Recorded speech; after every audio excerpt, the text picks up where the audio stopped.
It's not a bird, it's not a plane, it's Superhero Slate. It's a weekly podcast where we talk about everything that's great, like movies, TV, superheroes.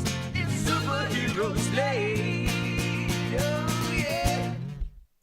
Hello, everyone, and welcome to Superhero Slate, the show where we run down the latest superhero entertainment news. We love TV, movies, and superheroes, so let's talk it all out. My name is Chris. And my name is Mike. And this week, Sony is turning all of its video games into movies. They lost a whole franchise, fell off the map like last week, so they got to do something. Yeah, they gave up on Spider-Man villains, decided to go to the video games. And you know what? Last of Us worked out, right? I didn't watch Uncharted, but apparently it made some money. But we'll talk about that early on in the show here. We're looking forward to a Superman Super Bowl. We got some stuff of that. I did not know this, but Warner Brothers sponsors the Puppy Bowl and has done so for like 21 years or so. Oh, wow. Okay. I did not know that. So we'll talk about that. And that made me actually realize I need to start planning out my Super Bowl snack menu, right? We gotta jump the gun on that. Marvel rumors Hulk out, pun intended, and more. So got several Hulk things to talk about for the first time in a very, very long time. Yeah, well, if you're a regular listener of the podcast and you tuned in last week, we talked at the top of the show about Chris's local weather phenomena happening. Yep. We were keeping an up-to-date look at it literally through the podcast. Yeah, and things have evolved here, and the whole country is out of whack. I think Chris got hit with more snow and weather, a band that I believe stretched down into Texas as well. So things keeping interesting out there still for you. Well, and then on the opposite end of the spectrum, we're over here, expecting power lines, snow, cold, everything this. Mike, everything's on fire around you. Is literally what that meme, or like you're just sitting there and everything's on fire and you're like everything's fine around. Yeah, this is the most fire I've ever experienced out here in Los Angeles.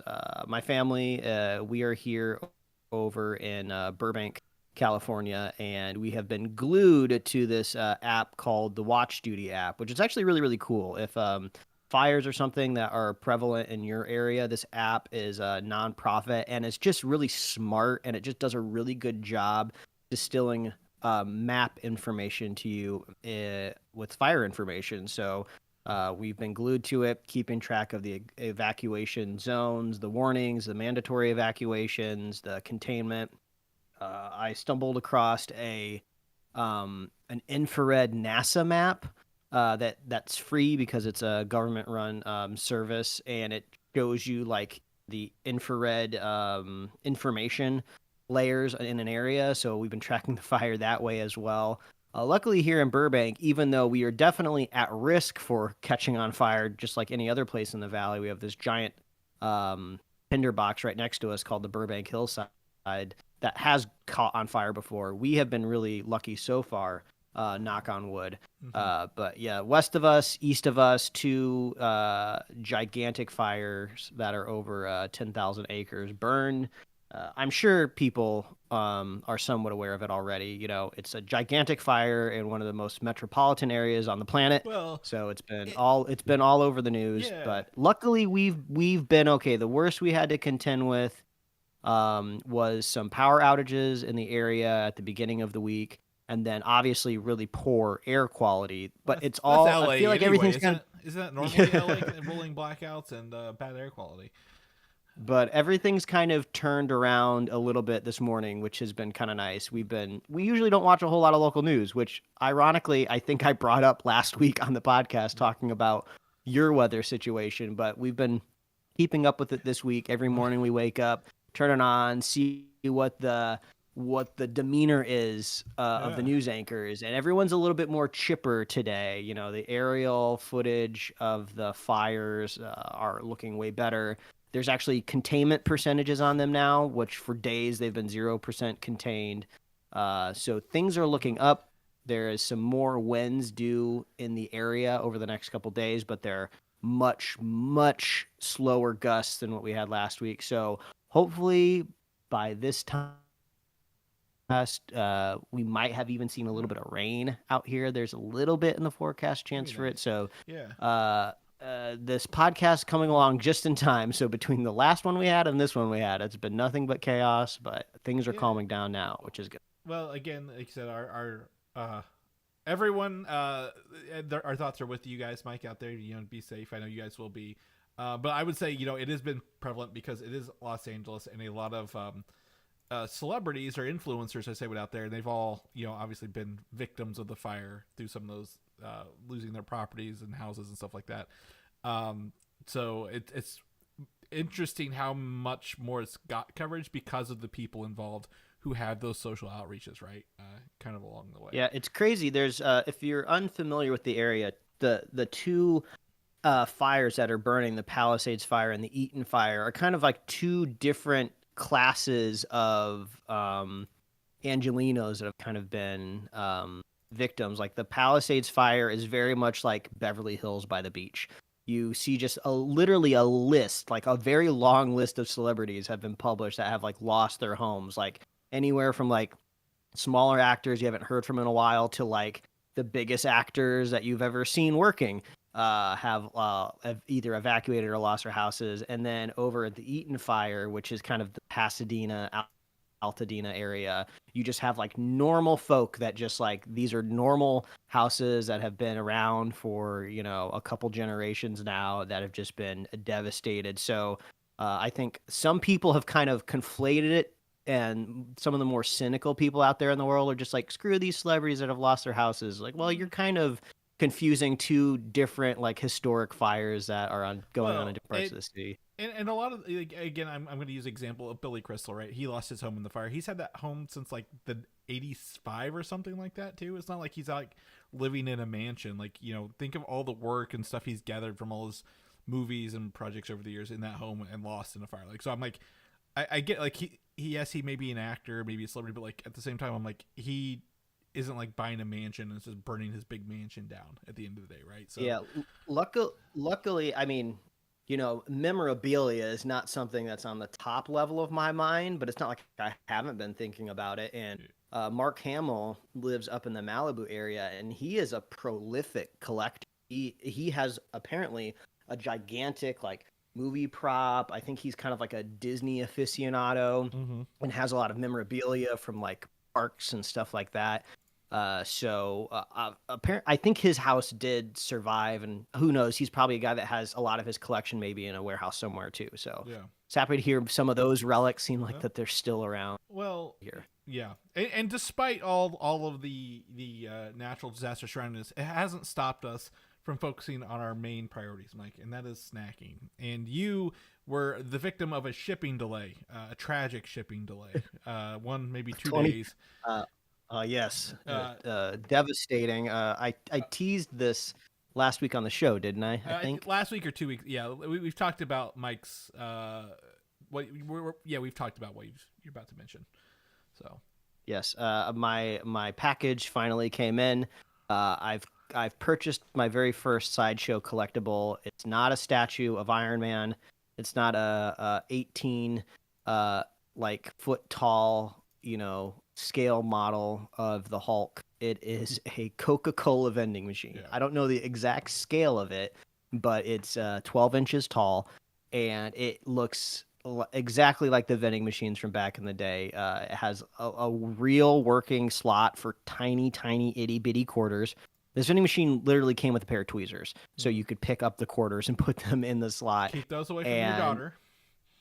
Yes, exactly. And after you put 2 quarters in, all of the lights light up along the side of the vending machine, and you can press it, and an actual can, well, at least it's the figure of a can, comes down the slot into the little thing. And it even sounds like a vending machine. I'm not fully convinced that there's not a little speaker in there making a sound, but things are chunking and thudding as the can comes down, and it's amazing. It glows just like a real vending machine would. So I have it on my desk, so at night when all the lights are off, you can just see this amazing thing glowing. And most importantly, you open it up and it's a real working mini fridge. You can fit exactly 2 cans inside of it. And I also appreciate there's like a dividing shelf that you can pull out if you wanted to put like a taller can in there or something, like a big old like Liquid Death or Arizona iced tea. Yeah. You could fit one of those in there. And it has like a switch on the back where if you want to turn the cooling function on, you can turn it on, or if you just want the fun vending machine portions of it working. The coolest thing about this, though, is I always forget how big it is. Like it's like a few inches bigger than I remember it every time I walk past it. So I get kind of like giddy. I'm like, oh, this is so cool. It is 1/6, by the way. I pulled up the site. It is Okay, 1/6 gotcha. size. So my plan is I kind of want to customize it and adorn it a little bit, because it does look like a real world vending machine, even to like these little kind of decals that they have around like the coin slot and stuff like that. So I kind of want to I don't necessarily want to weather it, but I kind of want to put maybe some kind of like random like little stickers on it, because you see vending machines in the wild, people slap stickers on it. I'd love to maybe find some sort of like 90s or 80s like Coca-Cola limited time promotion and like turn it into a decal and slap it on there. I was hoping the little Coca-Cola buttons, the little labels for each type of can would be like kind of removable, but once I kind of unwrapped it and realized how small those things are, that's not really possible. But it's not going to stop me from printing my own little custom stickers and putting like a Cherry Coke label on there, a Diet Coke one for sure, and some other cans along the way. But it's just really cool. This is like the first, I think, kind of silly purchase I've made for myself in a really, really long time. It's just really, really cool. And I told everyone I'd talk about it on the show this week. So if you're curious what it looks like, just go to like sideshowcollectibles.com or whatever. And I'm sure there's only one result pops up when you type in vending machine. I typed in Coke and it came up. It was immediately the first one. So that worked out for me. But also, we've also gone out to stores this week and bought real snacks that we could really eat rather than little vending machines. And the first thing, we were talking about, I'm just going to go ahead and drop the Red Bulls because I'm drinking one right now. I have the pink edition, which is supposed to come out in March. It's wild berry. Mike, you had it yesterday. I've had it today. And then on the flip side, they have a new zero version, Red Bull Zero, that's made with monk fruit.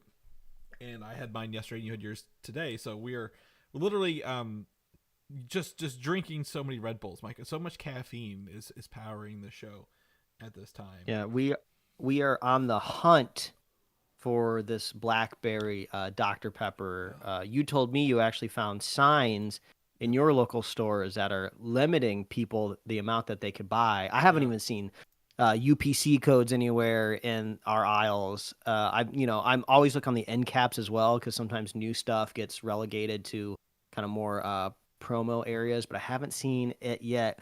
But to be fair, the official release date for all of this stuff is like February. But that's why snack hunting is so fun, right? Because like when a video game or even like a movie gets a release date, you are for sure not going to be able to play it until that release date. If there's some sort of promo, maybe you'll get access to it early or something like that. But when it comes to like snacks, it's hilarious because it's like, oh, it's just whenever the shipment is scheduled. It's whenever it comes in. If it shows up a month early, nobody cares because that's not really a big deal. Get it on the shelf, it will sell. Like that's what they're worried about. And so the Dr. Pepper Blackberry was at the Kroger. It was empty and said limited 10 per person. I was like, all right, fine, whatever. But my wife went to Target this morning and was able to come back with the new Liquid Death flavors, which include Dr. Death, which is Dr. Pepper, a Coke, and a root beer. And then also, I actually had one this morning, a Cherry Obituary, which is sparkling cherry flavored. But they had a big can from gas station. They have all these new ones are the 12-ounce cans, which are interesting. That they Liquid Death has gone down to regular size cans for some of these, so I'm excited to give those a go as well. And for those who think it's Christmas candy's out, Easter candy's in, Mike. So if you're a fan of Easter candies and Valentine's Day candies, guess what? You can go stock up right now to your heart's content. Anything you want. You want strawberry flavored things because it's red. You got it, Mike. You got it. I got the strawberry filled Hershey Kisses because I was like, I don't think they're new, but I wanted to try them. And they're all right. Yeah, they're any flavor that's like relatively like red or pink is on the shelves right now for this time of year. Pastels to the heart, to your heart's desire, and then also the Reese's big cup with spring sprinkles. So it's essentially sugar sprinkles inside of a Reese's cup. I don't like Reese's cups, Mike. I know you probably know this because I don't like chocolate and I don't like peanut butter. But I will always eat the newest flavor because I want to see what it's like. Maybe it'll change. Such a masochist. Yeah, completionist, really, if we could. But yes, if you guys see any snacks or know anything coming out, let us know. I know, again, Red Bull's always fun because they're seasonal. I'm excited to see what summer brings for some of the other stuff too. But let's jump into this. Big thing this week, Mike. CES. I don't know if we didn't talk about it on the show much last week, but CES was this week, and a lot of it I've heard it was more of a shoppable experience than like a theory experience. So like, hey, this stuff is coming out later this year, or very soon, rather than like, hey, we're thinking about making it. Yeah, the only like product that I saw that I was like, oh, I'd really like to have this one specific thing is, I think it's Belkin. It's either Belkin or Anchor, but I want to say it was Belkin. It's this extendable MagSafe battery for the back of your iPhone, but it has a camera grip on it. So it's essentially like a camera grip, and it has like a shutter button on it and everything, but it's a rechargeable, extendable battery for your phone. So it's kind of cool because even if you don't want to use it to like, really be like a hardcore like photographer with it, the shape of it is really useful for like if you want to use it as like a kickstand, either way you want to hold your phone. So I think that's supposed to be out at some point this summer, but I just thought it was really, really cool. So yeah, they're about 2 years late to that. I have something called a Snap Grip that I backed on Kickstarter 2 years ago that does the same thing. Adds a little shutter button and the MagSafe stuff. But that is cool. I saw a lot of it was more articles on like retro companies like throwing their logos on like just a regular manufacturer like Kodak and Radio Shack and Memorex making a scooter. When I think of Memorex, Mike, I think of memory cards, right? Like SD cards and stuff like that, not electric scooters. So, but anyway, the whole point of this is Sony's there. When I went to CS several years ago, Sony was there. They had the PSVR 2, but they came not with any console stuff, but with movie information and series information. And the first one we're going to talk about is Horizon Zero Dawn. Sony has officially announced a movie based on this game franchise, which is 3 games in, 2 regular VR and a Lego game as well. So they have several games in this world of Horizon Zero Dawn. There's no other release date or details for this. They just said, we're making a movie for this. And I was like, boy, this sounds like deja vu, Mike. So I went back and looked. Netflix is making a series based on this game as well.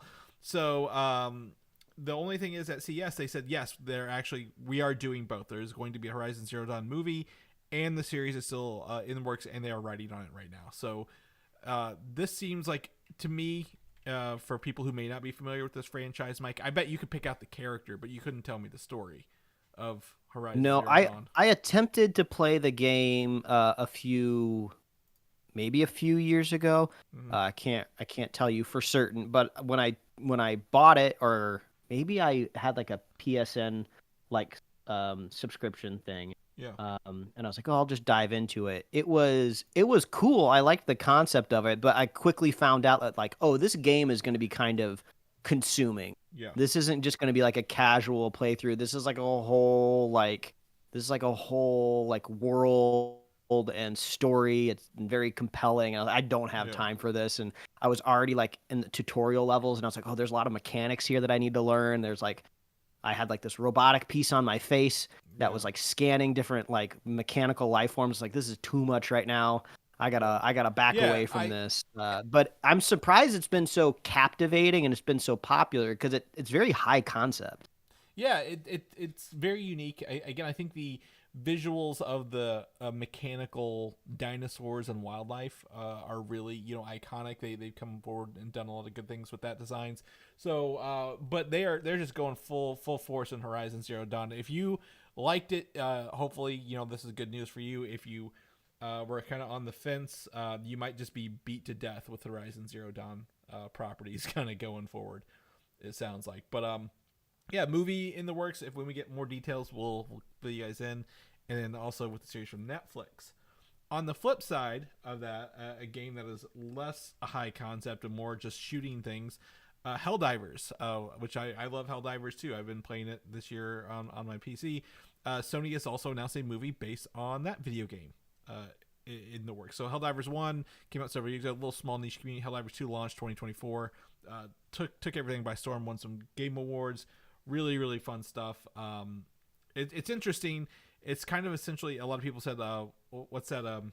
Starship Troopers a little bit, but there's not a lot of story. You just go in.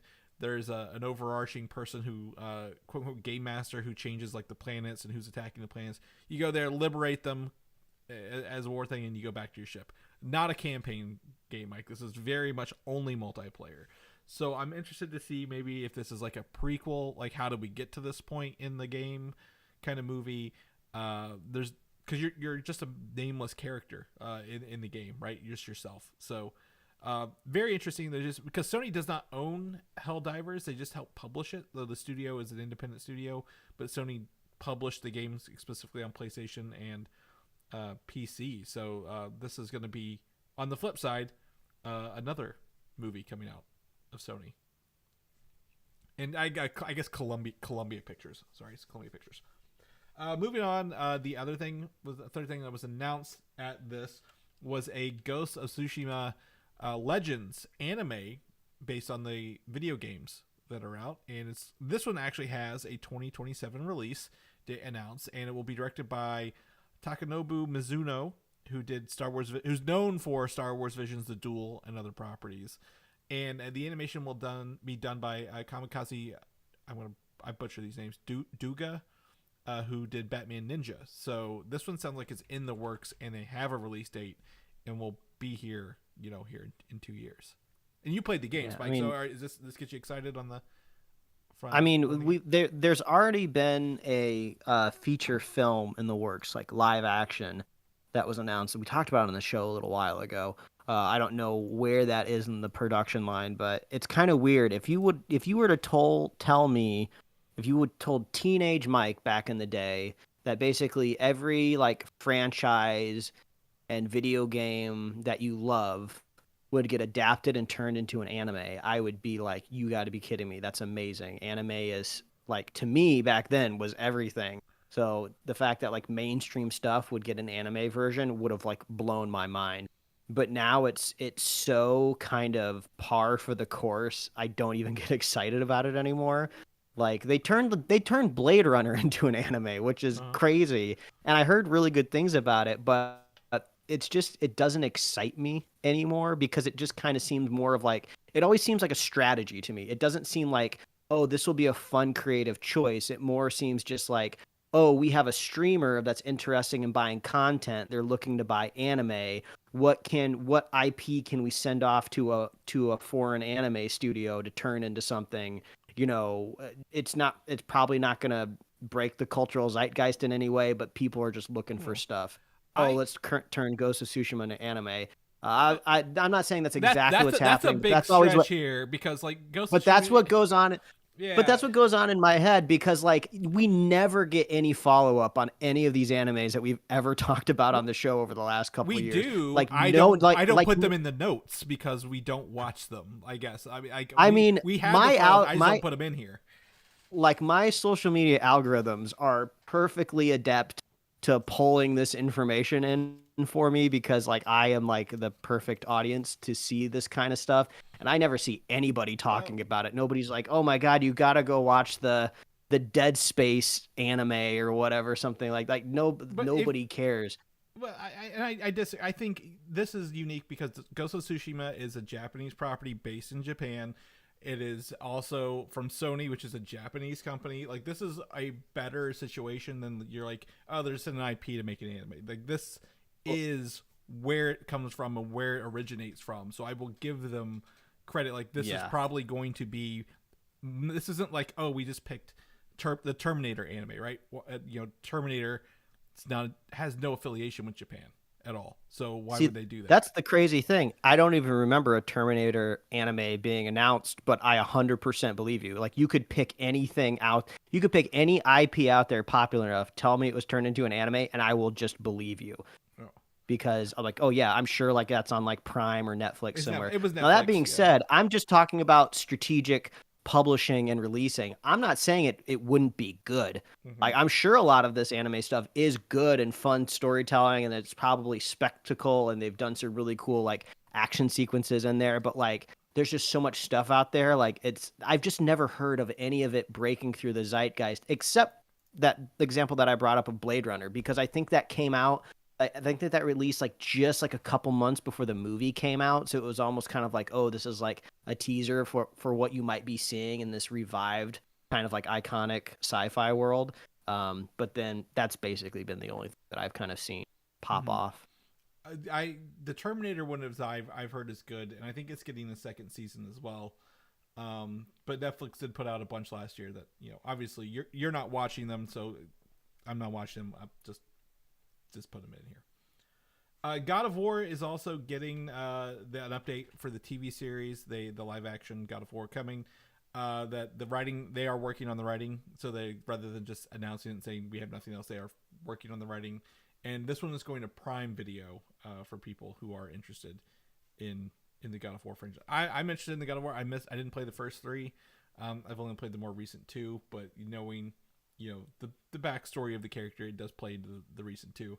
This should be pretty fun. Hopefully, if they can keep it action packed, because the only thing that, I mean, it's a hack and slash game, right? If without the action, you know, story, you can have story, but like you need the action. You need him taking down god size people in this show as well.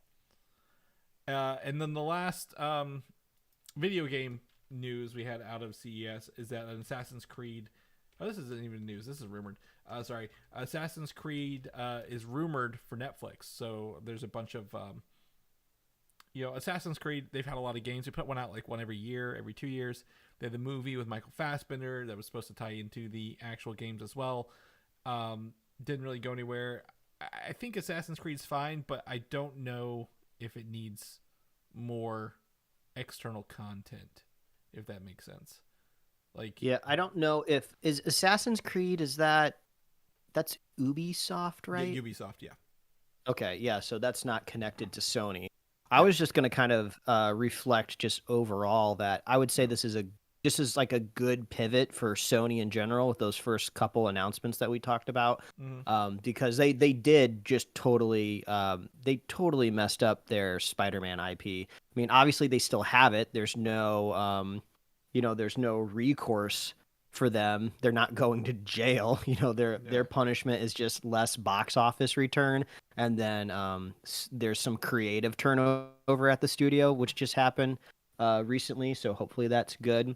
But it makes sense of just like, okay, we've beat this Spider-Man IP to death. Nobody cares about it anymore, and we're just a laughing stock. Hey, we have all of this amazing, beloved IP on the video game side of things. Basically, when people think about Sony, they already think about the PlayStation in general. Like, nobody really thinks about Sony Pictures, you know, as a brand. You know, they'll turn on a movie and they see the logo and they go, oh, I forgot that they make movies and video games too.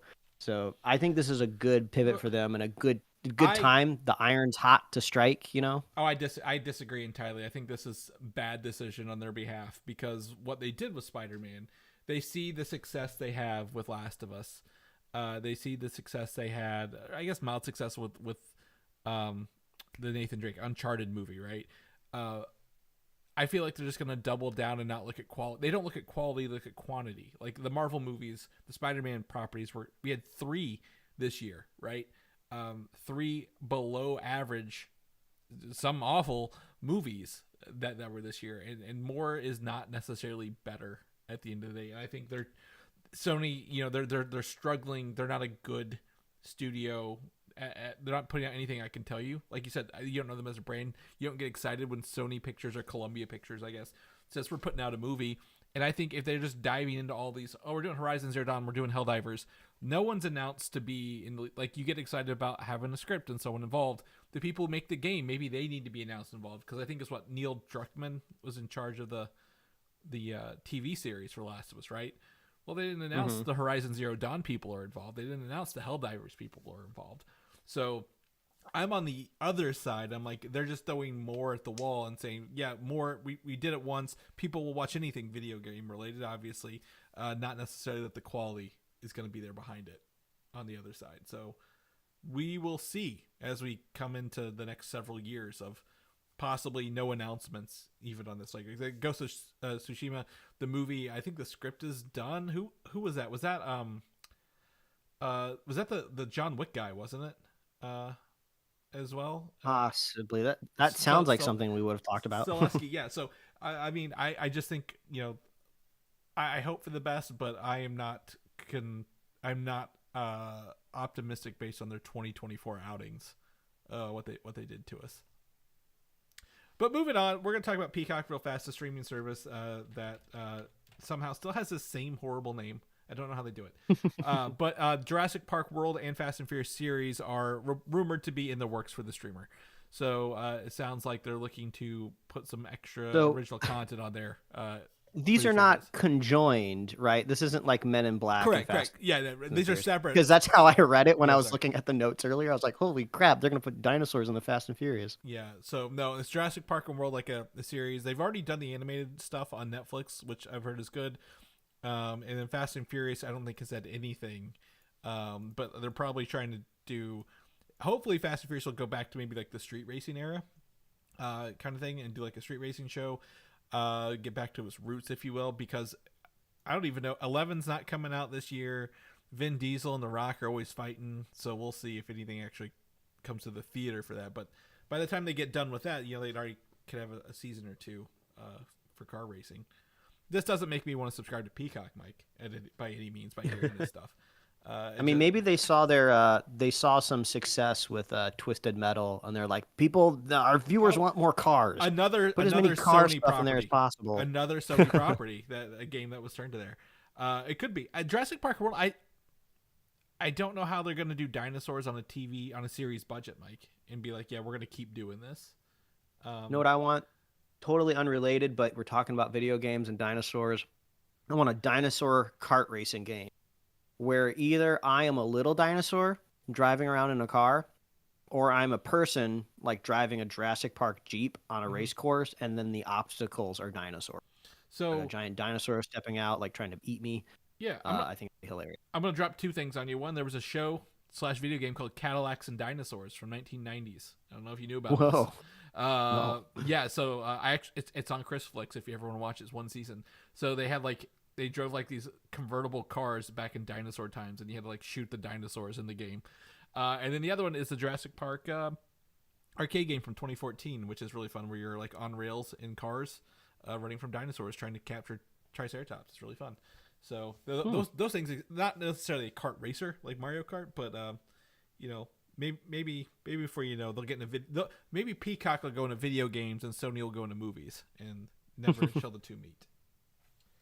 Let's get into some superhero news. Batman, the Brave and the Bold, moving through. Andy Muschietti, who was announced as a director right before I think The Flash came out, says that his Batman, this Batman in the DCU, maybe not his Batman, will not be Robert Pattinson, despite all the rumors trying to get them to merge together. And I don't know if you finished Creature Commandos this week, Mike, or not. And this is I did. Okay, this is not a spoiler, but in there he does mention Dr. Phosphorus mentions being captured by Batman 15 years ago, and we all saw the Batman thing we talked about last week. Batman was not a first-year Batman, right, in that little 1 second we saw. So assuming that Robert Pattinson, by the time the second one comes out, it may be 20 years. But I don't think the two will ever meet. I think Matt Reeves' Batman, Robert Pattinson will be different until they cast somebody in the DCU proper. Yeah. Well, I mean, that timeline makes sense for at least kind of what it seems like Safran and Gunn are planning, right? Mm-hmm. For Batman storylines. Multiple Robins exist in this universe. He's got a kid. They're planning on making movies about it. Yeah, he's got a kid, so he's got to be older. I mean, that was one of the fun, exciting things that made us anticipate these the Snyder movies, was that, we have this grizzled Batman that's already been out there in the world, no origin story. That's great. Let's get it. But obviously that the execution wasn't exactly how we wanted it to be. So that idea was never at fault. So we never went to, and everybody knows the origin of Batman. Well, we never got a standalone Batman movie, right? He was always a part of the Superman movies, or he was part of the Justice League, and we never got to see that history of him. I don't even know if we got to see any of his like rogues gallery, did we?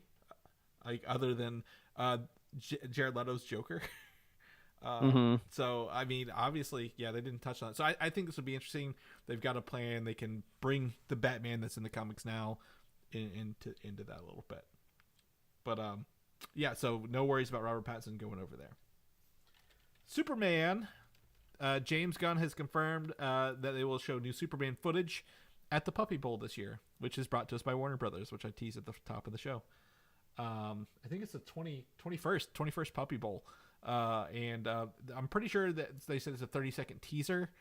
And I'm not sure if they're going to give us an in-game trailer or not, Mike. Since Warner Brothers owns that, they might use their own property to promote their own material there at the beginning. Yeah, I was gonna say, is this more of a confirmation that we won't be getting a proper Super Bowl trailer next month if they're announcing something happening at the Puppy Bowl? I think it's going to be one of those. They might do a 30-second teaser during the Puppy Bowl, and go watch the full trailer online, and then maybe replay that during the actual game.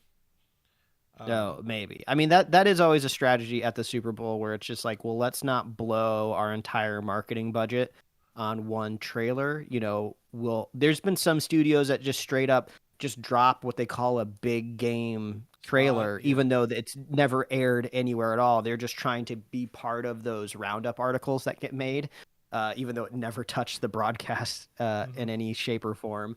But I think they would be missing out if they didn't try to engage that audience.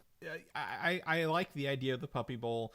It's usually something we try to put on, but I can't ever say I've ever watched it and remember a single thing from it. So even if it was there, it's still going to be something I'm going to have to search later to find. And I think they should get the main audience where everybody will be watching the Super Bowl. Not everybody's going to be watching a Puppy Bowl, right? Yeah. Also, I think even the people that say like, "Oh, I hate the Super Bowl, I hate sports, I'm going to watch the Puppy Bowl," I can't imagine you can find many people that watch the Puppy Bowl, like you said, attentively for any length of time. Yeah. I think it's a fun gag to turn on every once in a while. Like, oh, those are some fun puppies. You know, at best, people are just putting it on in the background and just scrolling on their phone. Yeah. Kids maybe at most, but that's about it. Now, they did say that at the Puppy Bowl this year, they will have a crypto super play award to one pup during the game. So they are doing some Superman crossover with Crypto, the super dog. So that's a little fun thing. But it did get me hyped to think, oh yeah, Super Bowl coming up. We're going to be starting to hear some of this stuff. I believe we didn't get punked, but Will Smith put out a very, very ill-timed tease that he's probably doing a Matrix commercial or Matrix-themed commercial during the Super Bowl, because whether people know this or not, he was actually one of the first people asked to play Neo in the original Matrix and turned it down. When you sent me that tease, and I never even thought that it could have been a tease for a commercial. I always forget that sometimes they reinvigorate or reignite franchises for commercials, like the Ferris Bueller sequel, which was a commercial, I think maybe for a credit card or something. Right. Yeah. Or they'll bring back expired or not expired, but like shows into the run or something like that. So so excited to kind of see what they're bringing to the table this year. Again, I think we're gonna get some Marvel spots. Fantastic Four has to be the first trailer, Mike. Right? That's got to be the first big one on the. Oh, I'd love that. I think that'll be huge. And Avatar 2. Those are the two I'm putting money down on right now. Very early in the show. Just finished rewatching Way of Water. Yeah. And I still love it. So I would love to see some aliens. Yeah. So some blue aliens on a planet far away. Moving into Star Wars briefly here. We are on the last episode of Skeleton Crew this week. The season series, whatever it will be, will wrap up this week. But Ahsoka Season 2 is moving forward, and we have some casting announcements with actor Rory McCann, who played, people know him as the Hound in Game of Thrones, will replace Ray Stevenson, the late Ray Stevenson, as Baylan Skoll in Season 2. And the actors were good friends prior to Ray Stevenson's passing. So it sounds like it's more of a good faith kind of recasting rather than that's. I mean, that's nice. I'm glad to hear that there's kind of that connection between the two. It feels a little bit more symbolic of a casting in a way. I Yeah. mean, that character Balin was the only thing that I really liked about the show overall. I just did not dig Ahsoka, but his character was really cool because out of all of the stoic characters on the show, because somehow they made the decision that every single character on the show should be stoic, he was the only one that actually should be stoic, so it actually worked for him. And I like well, that he's got an iconic look. He was very like level-headed. He had the cool lights, like when he ignited his lightsaber to blow up the little orb thing. Like that scene sticks out in my mind, right? Like he had some of the coolest stuff, and then at the end, he's looking for the Force Trinity, I guess the Force family there. So the other rumor I had was like Ewan McGregor is supposed to be coming back for this, probably doing a flashback to the Clone Wars era again. So I would love to see live action Ewan McGregor from like the Clone Wars TV show, like in that armor and look. So we'll see if we kind of get to that point or not. So they're kind of moving in this. I expect filming's probably going to be starting soon if they're casting like this. So we'll keep you guys posted. And then have you watched Skeleton Crew? Are you up to date on that or no as well? I couldn't remember. I think I am 1 and or 2 episodes behind. So I've seen a decent chunk of it, but not totally caught up. We've been watching them in pairs because they seem to pair episodes together pretty well. So, but we did watch the extra one yesterday to get ready for the one out. The last episode I saw was the one that had the big stop motion creature in it, because it was the Phil Tippett animated creature Tetanus that I wanted to check out. It was cool. They nicknamed him Tetanus behind the scenes because of all the sharp, jagged points on him that people kept poking themselves with. It was cool. I liked it. This was kind of like the nice thing about when you kind of get these directors that have pull doing these shows of just like, I made the Spider-Man trilogy. You are going to let me hire Phil Tippett to work on this stop motion creature for months, and I don't care what you say. They're like, yeah, we could do it in CGI, but it wouldn't have been the same, right? It felt, it reminds me of or Hoth. A lot of the creatures in Hoth, especially like the worm that they're trapped in, the Millennium Falcon flies out of, like it is stop motion, but it's like so smooth. It felt like Star Wars. So, excited to see kind of how this show turns out. See if there's what the inevitable twist is, Mike, because I feel like there's one coming. Moving into the Marvel news, we got a lot of Marvel rumors today, and the first one is going to be World War Hulks. The rumor, a scooper has confirmed that the movie is in development at Marvel Studios. This is like the 10th time we've talked about this possibility over the past several years. It seems to come up, so I think maybe they went through some old papers and found some stuff. I don't know. Now, this did give me an idea as I was typing this out. This is off me. I didn't see this anywhere else, but this could tie into this upcoming teased Cosmic Saga with like a Planet Hulk scenario, Mike. Because I know we kind of had that in Thor Ragnarok where he was sent to fight, but like in Planet Hulk proper, the Hulk was sent off into space by the Illuminati, or that could be the government in this situation, for the safety of the Earth. We are getting more Hulks teased in Captain America: Brave New World. So obviously the number of Hulks increasing could become a problem for global security. And then also with Thunderbolts knowing the Sentry's coming, the Sentry was a huge component of how World War Hulk ended because he was the only person strong enough to fend him off. Now, I'm not saying, I don't know if the MCU version will be the same. I don't know if they'll ever have that, but the timing of all these little Hulk appearances, Sentry, it kind of leads into this World War Hulk kind of mentality a little bit, Mike. Like, I'm like, oh, I can see some of the lines. And we've heard, rumors that possibly the Universal's stranglehold over the distribution of Hulk movies might have been bought out or ended, expired. They might have been wheeled and dealed. We don't really know exactly, but I think we talked about that at some point in the last year or so.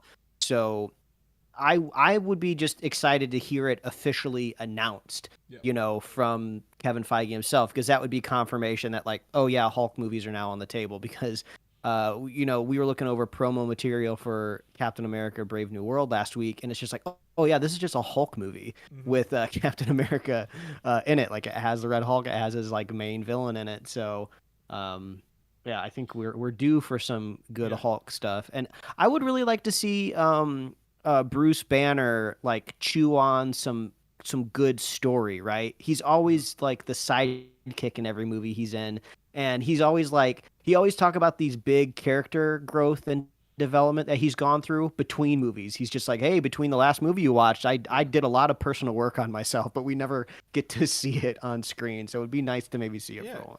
Yeah, right. We got Smart Hulk. We got him being able to come back to normal, regular Bruce. Like we need.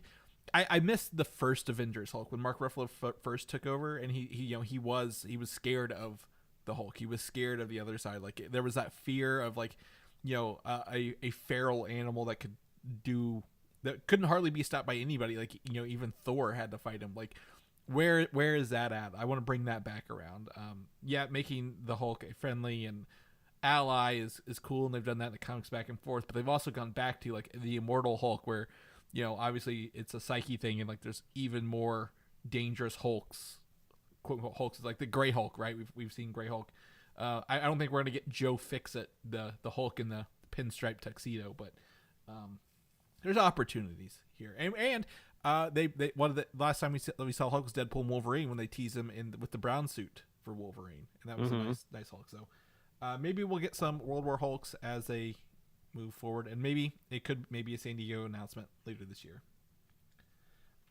Another news, George Miller is considered as a director possibly for Thor 5. We've talked about Thor 5 before, how it's kind of working in that, but he also might be a World War Hulk director.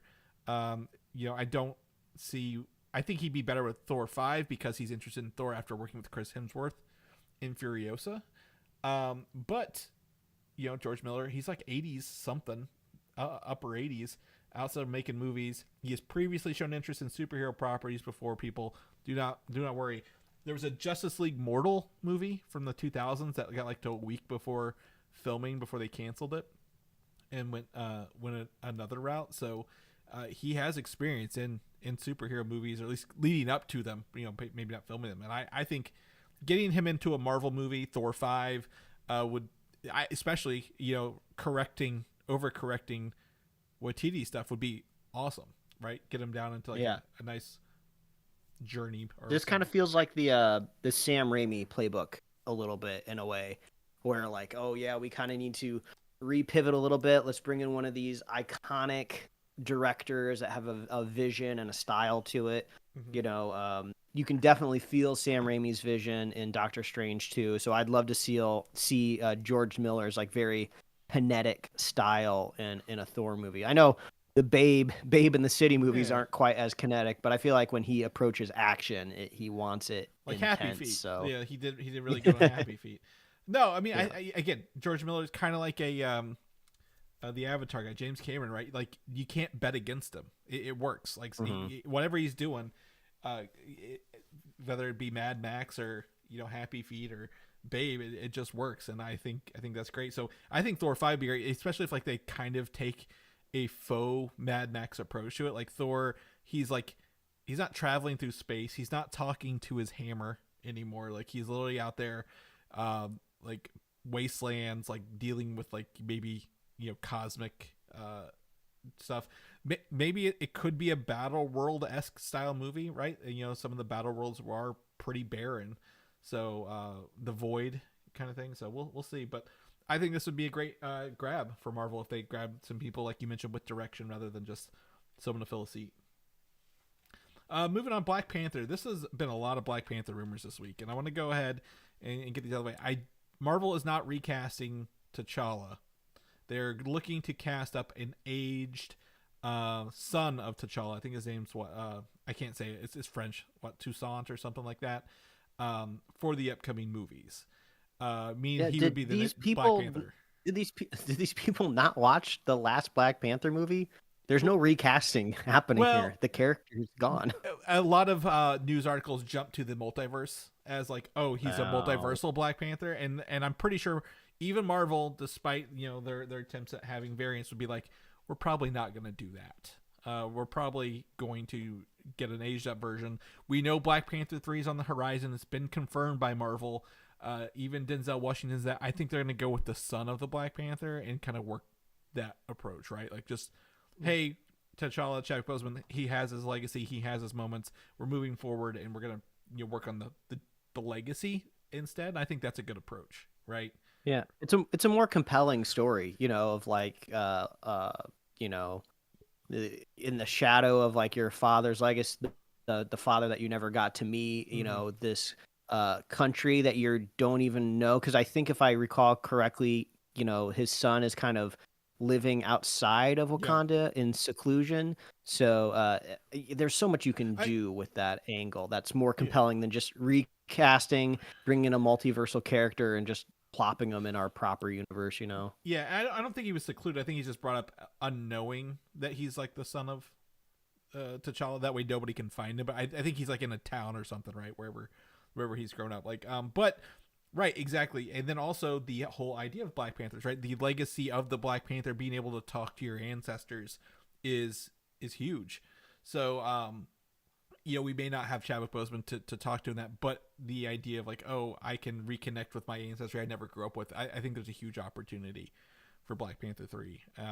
And obviously using this character in the Secret Wars movies, if they wanted to have an aged up version in the Secret Wars, they could bring him in for that as well. Moving on, Mutant Saga. We've heard the next version, the Cosmic Saga, Mutant Saga, whatever. The rumor is the Fantastic Four and the mutants from like the X-Men movies make the MCU their home post Secret Wars. So we will see a convergence of sorts for some of the mutants that we've seen. Obviously, I don't think Marvel would have taken the time to redesign Beast and Kelsey Grammer if they didn't plan on using that again later, right, from the Marvels. So it looks like they're going to be bringing some of these merging worlds together once the multiverse is over. And then the multiverse is done. Kind of how the Infinity Stones were also destroyed in Endgame, right? Like, we'll never be able to go back to a multiverse. We'll never be able to go back to the Infinity Stones and just kind of keep the stories rolling forward, which I think is a great idea. Yeah, well, that's an interesting angle that I haven't thought about. If like theoretically these mutants exist, I know the most iconic part of a story of a mutant story is that they are, subjected, to different classes in the world that they're brought up in. But it would be kind of cool if like all these mutants come from a universe where they're accepted, and then they're brought into one universe where like the normal humans are like have never seen a mutant before, and then they reject them, so they have to kind of pivot with this whole new world that they're living in that doesn't accept them. That could be kind of a fun. It'd be different, wouldn't it? Like, it wouldn't be the same X-Men movies we've been watching for the past 20 years. It would be absolutely a new take on it and a new problem to approach with them. So I think it's great. I think the idea is once the multiverse saga over, audiences obviously know what a multiverse is. It'll be done, and we can like literally focus on. To me, the Cosmic Saga is one of my favorite things about Marvel. So hopefully we can get to that point and then also have Mutant Saga. Like, obviously you can have that running parallel with it because that's the earthly take, right? They're all on Earth and dealing with that kind of along the way. The X-Men movies have been talking about including Mr. Sinister as the villain in the MCU proper. And this was kind of because obviously Magneto has been used to death, literally and figuratively, in the previous Fox films. Like, how many times can you make Magneto the villain, right, of these movies? So I think if we finally get the Mr. Sinister live action that they were teasing for so long, that'd be great. We obviously saw X-Men 97. Sinister was a villain in that one, in that season as well. I think to me this is low hanging fruit, Mike. This is an easy approach for them to work towards that. What do you think? Yeah, why not? He's already been proven, right? And maybe even introduced to new people. Like, I feel like X-Men 97 was big enough to bring in people to that specific franchise that didn't normally watch it. So I feel like Mr. Sinister kind of got an education with some people. So yeah, why not? I think he would look amazing in live action. Right. And the idea of, like, again, we're talking about mutants living in a new world where they're rejected. You have someone who's trying to make the perfect mutant through genetics. Like, there's a bunch of story arcs you can go through here to tie together to tell a really compelling story that's different than what we've heard before in X-Men movies. The Nova series, Annihilus is rumored to be the villain of the series, and I've given you guys kind of a rundown on who Annihilus is before. He is the leader of the Negative Zone, and he is trying to come into the main Marvel universe with his army, his Annihilation Wave, full of like bug creatures and just destroy everything. And literally he wants to destroy the universe because the negative zone had nothing and he wants it to be similar or nothing. So this could be is Annihilus is he a robot or is he a living thing? He's a living thing. He looks like a robot, but he's a living thing. Like he's got like the mechanical cutouts, but he is I guess a mutated organism from the negative zone who wasn't supposed to really live. So that's why he's got the sadistic nature of he wants everything to die around it. So Annihilation, we've heard is coming. We've been teased the cosmic side of Marvel. Nova could be one of the leading factors into that. One of the coolest parts of the Fantastic Four from the 2012s is actually Annihilus tries to come in through a portal into the Baxter building. And the only Fantastic Four member there to stop him is Johnny Storm, and he ends up like sacrificing himself on the other side to do that. And then Annihilation's bugs, or his creatures, like stitch him back together and keep bringing him back to life. So he has to like keep fighting in an arena, and like he keeps dying and being brought back to life. It's really kind of sadistic, but I'd be interested to see. I don't know if they'll do that with our current Fantastic Four, but Annihilation or Annihilus has ties to the Fantastic Four that we could approach on later as well if they wanted to. I could also see them doing like the new Fantastic Four in their universe, like doing like a touch on like a flat, like here's all the people we fought along the way, and doing like a nod to their universe's Annihilus kind of thing, how they beat him. So yeah, it'd be interesting. Maybe one of those things where when you watch there's like, I think there's been like Batman movies that have done this where you kind of go over his trophy case. Yeah. Like there's a giant penny, right? Isn't there like a giant penny in one of them? Well, it's like it's the coin from like Two-Face or something like that. Yeah. And so like an eyes, like he has what's called the Cosmic Control Rod, and that could be his thing. Midnight Suns, we keep getting teased with this one as well. Is Mephisto and Lilith are rumored to be the villain of this upcoming film. And that kind of put me to thinking, like, I don't know where Lilith would be in the current Blade movie, simply because it got delayed and they're still working on it. So sounds like they're saving these two villains for the Midnight Suns, which is very similar to the video game that proved to be really popular last year, 2 years ago when it came out. So man, if we had a nickel for every time we've talked about Midnight Suns or like a darker like creature side of the MCU, we'd probably be able to pay for our web hosting just with that. Yeah, right. We could buy more of the mini Coke machines, get a whole fleet of them. So yeah, it's they keep wanting to do this. There's a want for it, right? Midnight Suns game, Werewolf by Night was popular. People want to see Blade, so it's I appreciate them taking their time to do it right, but at the same time, I'm like, just stop teasing us and just do something. Like even if it's mid, I'll take it at this point because we got to get it off the notes. In news that might bring a lot of joy to other people's ears, Avengers versus X-Men will most likely be the next Avengers event movie after Secret Wars. So they're probably looking to capitalize on that comic book name that everybody loves, saying Avengers versus X-Men. But it will probably most likely not be based on the comic series, which included the Phoenix Force, because how many times have they done the Dark Phoenix saga in the Fox movies, Mike?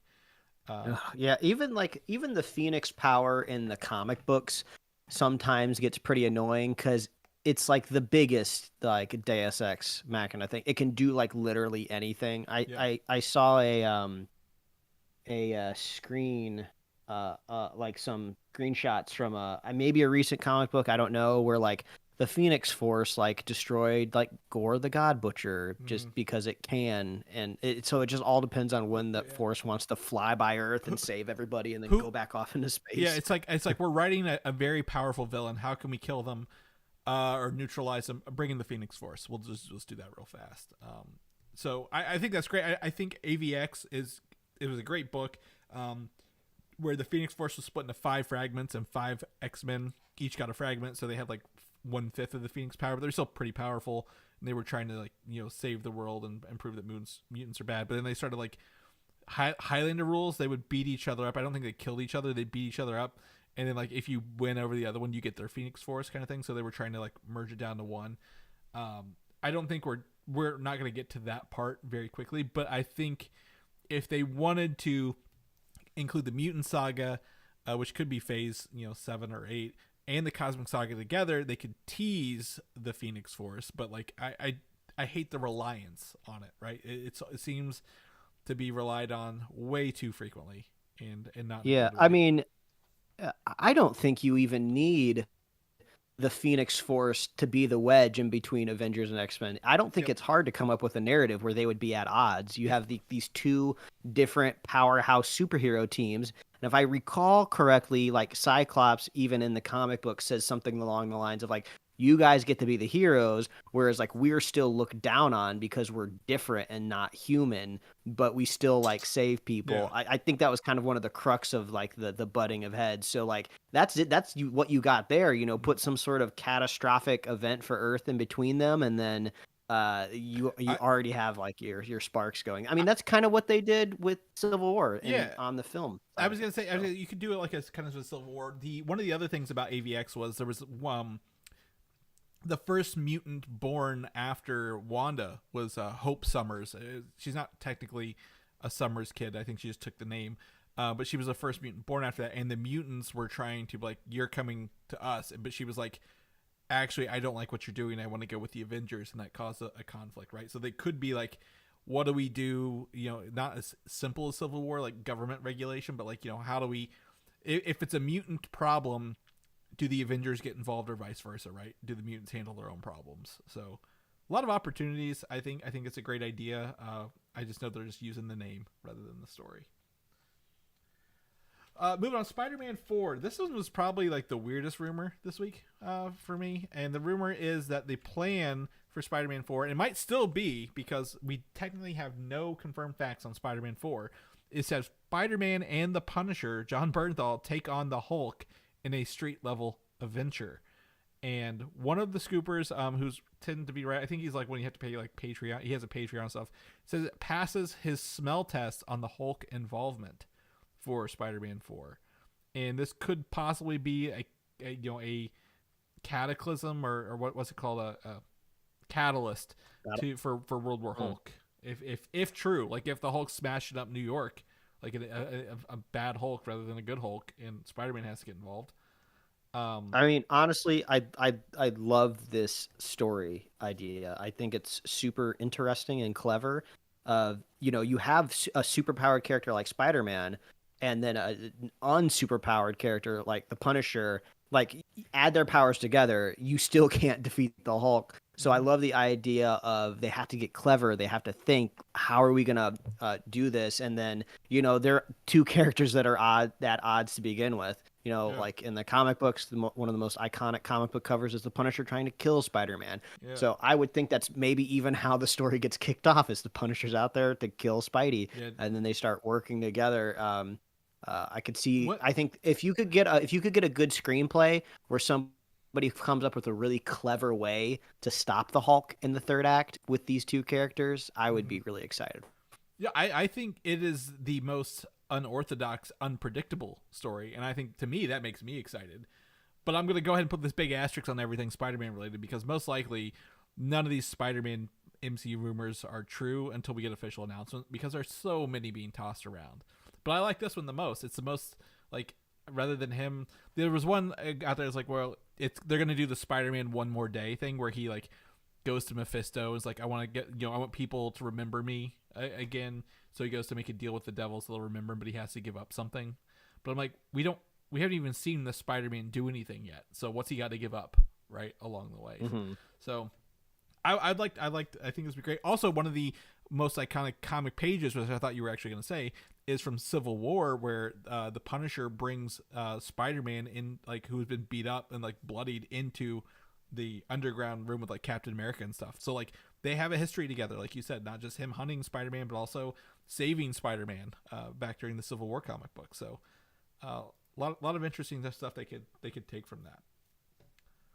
Lastly, the last bit of Sony news we have here today is that going forward, Sony will focus on Spider-Man variants rather than villains, and leaving Spider-Man and Miles live action to live in the MCU. Leave them alone. Let Kevin Feige and team bring in the money, and they're going to focus on variants, so stories can be standalone in nature and feature the villains they tried to make movies from. So an example, If instead of making a Craven movie, they would have, I'm sure, some sort of Spider-Man versus Craven movie, not our Spider-Man, but a variant version. Yeah.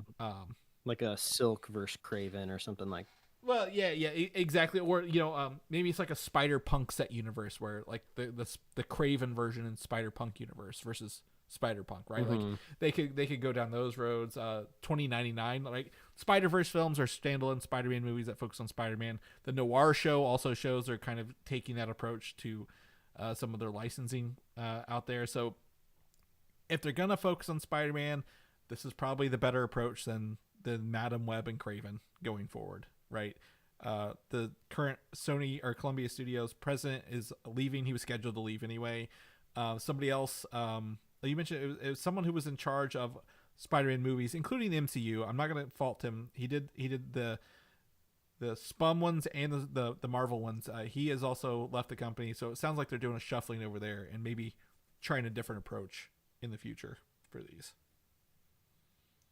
I don't think we'll see any of these until at least 26, 27, Mike, along the way, by the way. I don't think we're not going to see anything for a hot minute. All right. Well, that is the show. We got to get out of here, Mike. Maybe hopefully you guys are still doing okay over there. And like I said, the weather's tempered down and everyone can be safe and all that fun stuff. But people will know what you're doing, where they can find you. Maybe you put your Coke machine online somewhere. I don't know. Where can they find all that good stuff at? Well, if they want to find the fun stuff that I'm putting out there in the world, you can read my webcomics at pickledcomics.com and liferewardsrisk.com. Chris, if people want to catch up with you, where can they find you? Find me on Instagram, Valdan87, VALDAN, or Video Game Systems of the same name. Marvel Rivals just launched their new season, which is Fantastic Four focus. So Mr. Fantastic and Susan Storm are out now. And Dracula is the main villain of the season, interestingly enough. He's so we'll see that. But I've been playing that. Or, like I said, Video Game Systems, all the fun stuff. If people don't know about the show where they can come and listen to us every week and listen to all the 10 years of historical content, where can they get all the goodies at? Yeah, all you got to do is head on over to superheroslate.com. You can find us on Apple Podcast, YouTube, Spotify, wherever else you love to listen to podcasts. You can get merch at superheroslate.com/store. We love hearing from you. Let us know what you're excited for this year. What's your main go-to big game snack coming up here in a couple weeks? Because we're going to have, I'm pretty sure, a fun trailer segment after the big game wraps up. I don't know why I keep saying big game. We can say Super Bowl. That's like a misnomer. Like, they're not going to sue me for saying the Super Bowl. Right. But we love our super fans, too. So if you want to be a super fan of Superhero Slate, all you have to do is share the show with a friend, share the show with a buddy, and we'll be here every week, folks. That's right. We'll see you guys next week. Bye.